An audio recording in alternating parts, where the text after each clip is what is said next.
Nah, sekarang kita mau ngebahas nih sejauh mana eh, Ramadan itu membuat manusia itu seperti terlahir kembali gitu ya, suci kembali. Saya ingin menyoroti dari segi ini ya, dari segi neuroscience ya, dari segi otak manusia. Manusia itu hanya butuh waktu 21 hari aja untuk mengubah perilaku baru, untuk membuat sebuah jaringan perilaku baru. Selama puasa kan 30 hari ya, 30 hari kalau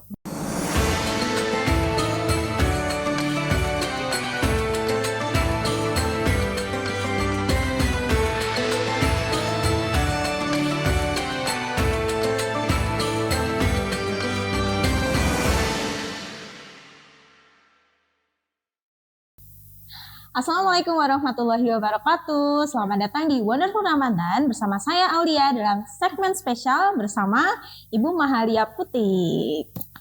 Selamat datang Bu Mahalia. Terima kasih Bunda Aulia. Manggilnya Bunda atau Ibu? Boleh, kakak juga boleh. Adik Kakak. boleh. Oke, kakak Aulia ya. Aulia, sesama Lia. Oke.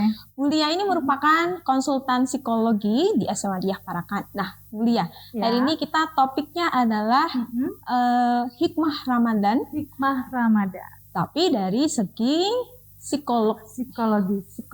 Iya, biasanya kan kalau hikmah Ramadan itu pasti dikaitkan dengan keimanan, ketakwaan, kesehatan ya kan? Jiwa, ruhiyah. Nah, kalau dari segi psikologisnya, itu apakah ada manfaatnya? Oh, ada banget. Ada banget Bu Lia. Wah, ini saya manggilnya Bu Lia ya. Ada sekali, kakak. Ada sekali karena memang selain puasa itu memang melatihkan kita, nggak cuma jiwa kita tapi tubuh kita juga terlatih, pencernaan kita juga terlatih untuk makan secara teratur di jam yang sama, kemudian yang nggak berlebihan, ngemil dan sebagainya juga akhirnya jadi berkurang dan sebagainya. Secara fisik pasti sudah banyak dibahas, secara ruhiyah, secara ruhiyah gitu juga pasti sudah banyak yang membahas. Nah, sekarang kita mau ngebahas nih sejauh mana Ramadan itu membuat manusia itu seperti terlahir kembali gitu ya, suci kembali. Saya ingin menyoroti dari segi ini ya, dari segi neuroscience ya, dari segi otak manusia. Allah itu maha baik, Allah itu maha baik. Sehingga ada satu bulan selama 1 tahun, ada 1 bulan selama 1 tahun yang Allah itu kasih kita, yaitu bulan Ramadan. Dengan ketentuan-ketentuan apa saja yang wajib kita lakukan sebagai umat Islam menjalani bulan Ramadan gitu ya.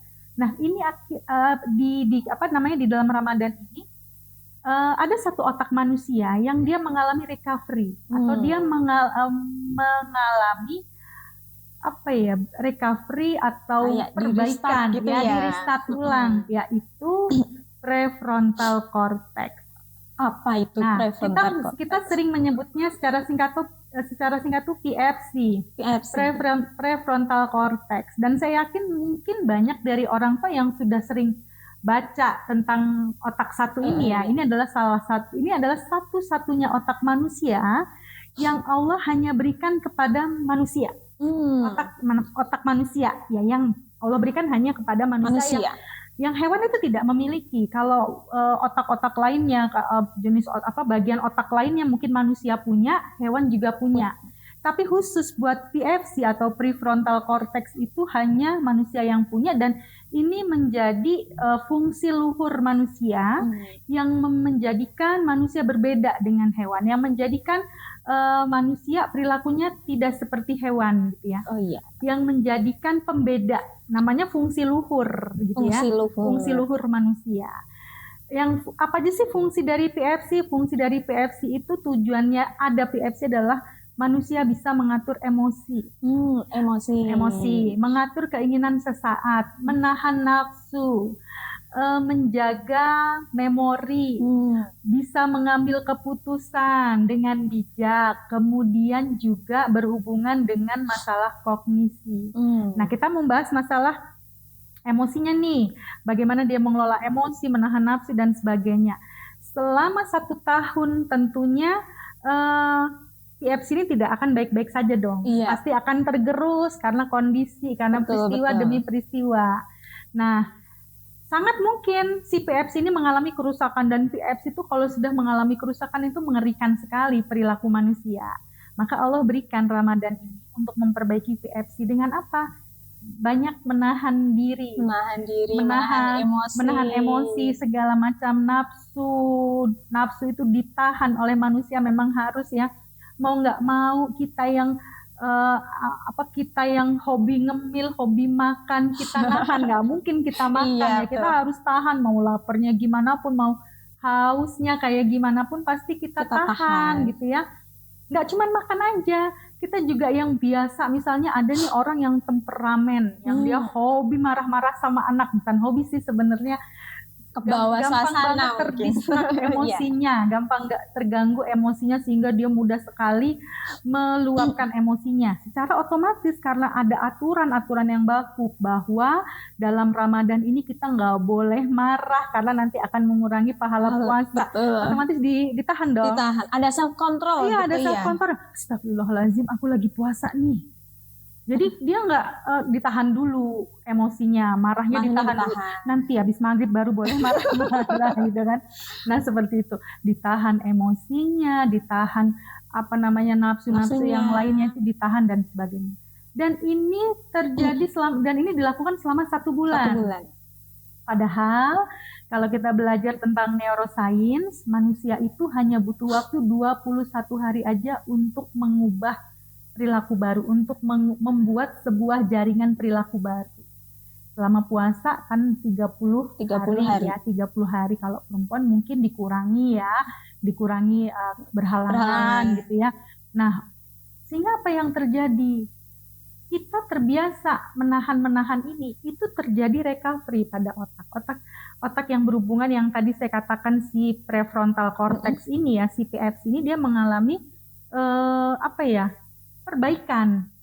Itu kenapa akhirnya ini yang menjadi luar biasa, dikasihnya kita 1 bulan untuk memperbaiki tidak hanya ruhiyahnya saja, tidak hanya tubuh kita kesehatan menjadi sehat. Karena saya membuktikan sendiri, saya kalau ada masalah dengan pola makan, terlambat makan, atau mungkin ya pokoknya masalah makanan gitu ya, masalah makan yang masuk ke tubuh saya itu akan mengganggu asam lambung. Tapi saya juga merasa kenapa ketika puasa kita menahan untuk tidak mengkonsumsi apa-apa sejak subuh hingga petang sore, itu kenapa tubuh saya kok baik-baik saja? Berarti Masya Allah, Allah itu maha baik. Dengan puasa kita menjadi lebih sehat. Nah, tapi ada lagi yang lebih penting ya, tadi ini yang kita bahas PFC ini.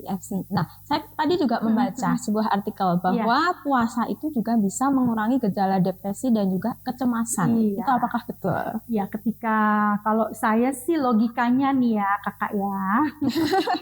Kalau saya secara logika aja nih, kalau orang berpuasa itu kan kita lebih banyak orang ketika berpuasa itu tidak hanya menahan nafsu makan dan sebagainya, menjadikan puasa itu lebih bermakna, melakukan ibadah yang tidak seperti biasanya, gitu ya. Kemudian mungkin kita kalau yang tilawah hanya habis sholat maghrib atau hanya habis sholat subuh, sekarang kita berupaya, rugi banget kalau bulan Ramadan ini kita tidak manfaatkan untuk memperbanyak tilawah kita, murojaah kita dan sebagainya. Itu kan secara psikologis, secara ruhiyah, secara psikologis itu kan berpengaruh pada ketenangan jiwa.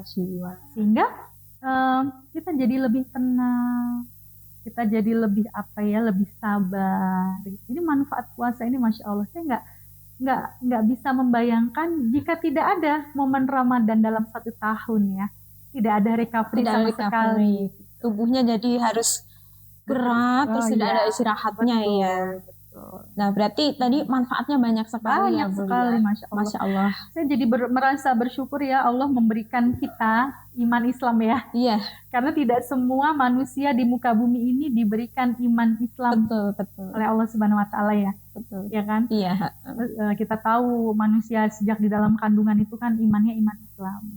Alhamdulillah kita terlahir dari orang tua yang Islam, sehingga kita sekarang kuat di iman Islam. Semoga dikuatkan sampai selamanya ya. Amin. Ya. Berarti psikologis puasa, maaf. Ya. Berarti puasa itu sangat berkaitan dengan ketenangan jiwa Iya, ya. menurut saya. Kalau menurut Bu Lia, Ya. apakah puasa itu bisa meningkatkan kebahagiaan? Oh iya. Iya banget. Karena ya itu tadi bahagia ya. Karena ya kalau saya merasakan secara pribadi dan beberapa teman-teman saya yang kita sering ngobrol-ngobrol gitu, kenapa ya kalau puasa itu kok kita menjadi lebih bahagia? Ya karena kebiasaan-kebiasaan kita tadi itu kita rubah. Kebiasaan baru Dan semoga kebiasaan baru itu terus dilanjutkan terus setelah meskipun sudah selesai gitu ya, sudah selesai Ramadan. Ramadannya. Ya, ya. Dan semua muslim taat itu pasti selalu merindukan adanya Ramadan, dan di 10 hari terakhir ini kita udah mulai seperti kita itu menunggu saat-saat akan kehilangan kekasih yang sangat kita cintai gitu ya, akan pergi meninggalkan kita, dan kita tidak pernah tahu apakah tahun depan kita akan bertemu dengan Ramadan yang selanjutnya. Seperti itu memang ini menjadi momen penting buat kita. Katakanlah, anggaplah Ramadan ini adalah Ramadan terakhir kita, sehingga kita benar-benar melewati Ramadan ini dengan hati penuh ikhlas gitu ya, dengan maksimal ibadah, dimanfaatkan sebaik mungkin, berbeda dari bulan-bulan lain. Semoga ini menjadi pembiasaan gitu ya, karena 21 hari gitu kan. Ini pembiasaan gitu ya. Pas udah dikasih bonus lebih kan 9 hari, jadi bisa membentuk kebiasaan baru. Iya, bisa membentuk kebiasaan baru. Semoga ya, ini buat saya, nasihat buat saya. Dan juga untuk saya, dan juga untuk teman-teman semuanya. Nah, terima kasih Bu Lia atas kedatangannya di segmen spesial ini. Ilmunya Masya Allah sangat-sangat bermanfaat. Terima kasih. Nah, untuk teman-teman yang suka dengan video ini, silahkan klik like, subscribe, dan tonton video-video selanjutnya. Terima kasih Bu Lia. Sama-sama Kakak. Wassalamualaikum warahmatullahi wabarakatuh. Waalaikumsalam warahmatullahi wabarakatuh.